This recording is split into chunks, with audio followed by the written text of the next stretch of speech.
If you are seriously considering moving to Southern Arizona from California or the Pacific Northwest, I want to have a very specific conversation with you. It's not about the market and it's not about properties, but it's about what actually happens after you move. Because I have watched a lot of people make this move and I have been a part of their relocation from beginning to end. And I have seen the same patterns play out over and over.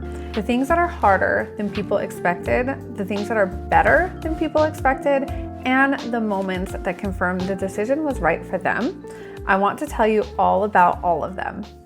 Hi, I'm Meg Estes, your AZ homegirl with eXp Realty. I'm a Tucson native and I've actually been living in the Vail area since 1995. I've been helping people relocate to Southern Arizona for years. This is the conversation I try to have with every serious buyer before they close and the honest preview of what your first year is going to be like here. So let's start from the beginning. The first 30 to 60 days, you arrive and for the first couple of weeks, it feels like a vacation. The light is different, the sky is bigger than you remember from your site visit, your property is yours, really yours, and there's a specific freedom in that, especially if you came from California density. You explore, you watch a sunset or two, and feel like you made the right call. Then the unpacking ends and the reality of new life begins. This is when the adjustment friction shows up, and I want to name it clearly because a lot of people feel it and do not realize how normal it actually is. So you don't know where anything is yet. The routes feel inefficient. Your social network, the one you built over 10 or 20 years in the previous city, is not here. Your routines have to be built from scratch. The combination of logistical newness and social distance can feel lonelier than you expected. And I'm not telling you this to alarm you. Every person who made this move successfully said the same thing. If someone had warned me about the first 2 months, I would have been better prepared for it. You are not failing, you are adjusting. Then summer arrives. And if you moved in the spring, your first Southern Arizona is coming. June through September is very hot. The outdoor lifestyle gets compressed into early mornings and evenings. Midday is for air conditioning.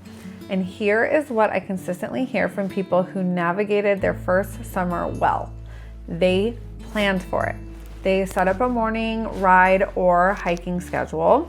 They found the cool spots like Mount Lemmon, the resort pools, the early morning washes, and by the end of August, most of them had developed a real affection for the monsoon, which are the afternoon storms and the smell after the rain, the desert turns green.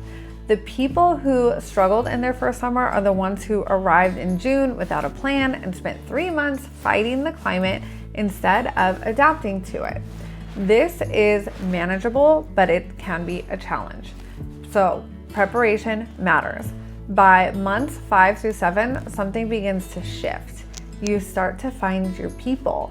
Southern Arizona, especially in Vail, Tinker Verde, the foothills, and Sonoyta, that has a remarkably tight-knit social fabric. Not in the dense urban neighborhood way, but in the way of people who choose where they live intentionally and want the same things from life that you do. The equestrian community is very close-knit. People who own horses know the people who own horses nearby. The barn becomes a social anchor.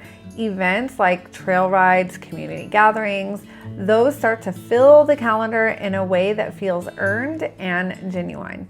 The Vail school community is very tight. Parents who moved from California find each other very quickly. There is a recognition you made the same choice I made for the same reasons, and that accelerates friendship. By month 6 or 7, most people I work with are no longer questioning the decision. They are too busy living the life they moved here to live. There's one more thing the first year teaches almost everyone: the property learning curve.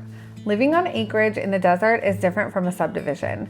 The monsoon teaches you about drainage on your property, which washes are safe for your horses during storm season, how to read the desert sky when a storm is building 10 miles away. Desert landscaping has its own logic. Native plants that look bare in June are beautiful by September. Wildlife shows up. Javelinas in the front yard, Gila woodpeckers on your fence posts, and the occasional rattlesnake under the creosote by the paddock gate that you move carefully and respectfully. None of this is threatening once you learn the rhythms. It is one of the things that makes living here genuinely alive. And then October arrives. This is the moment that confirms everything for almost everyone who made this move. The summer is over. The desert has been transformed by the monsoon season, which means it's greener than you ever knew it could be. The temperature drops to the high 70s and then the 60s. The outdoor life you moved here for opens back up completely. Your first Southern Arizona fall and winter will make you understand why people who live here are so fiercely loyal to it. November through April is one of the finest outdoor living climates in the American Southwest.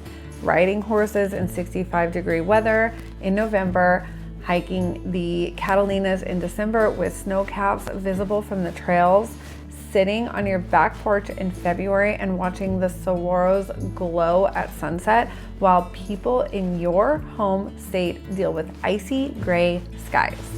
By the end of your first year, the question shifts. Not whether you made the right decision. That one usually gets answered by October. The question becomes, which of the people I care about back home can I convince to make this move to? The honest final word. Not everybody moves to Southern Arizona thrives here. The people who struggle long-term usually expected a version of California that was just cheaper. That is not what this is. This is a very different way of living, but if you are genuinely ready for more space, more land, more sky, a slower and more intentional pace, a community that feels earned rather than inherited, and a climate that rewards those who learn to live with it rather than fight it, then your first year here will be one of the most significant years of your life. Text me MOVE to 520-980-9880 for my full Southern Arizona relocation guide. What to expect, how to find the right community and property, and what the process looks like from the first conversation to closing day. I'm May Estes, your easy homegirl. If Southern Arizona is your next chapter, I would be honored to be part of making it a good one. And I will see you in the next video.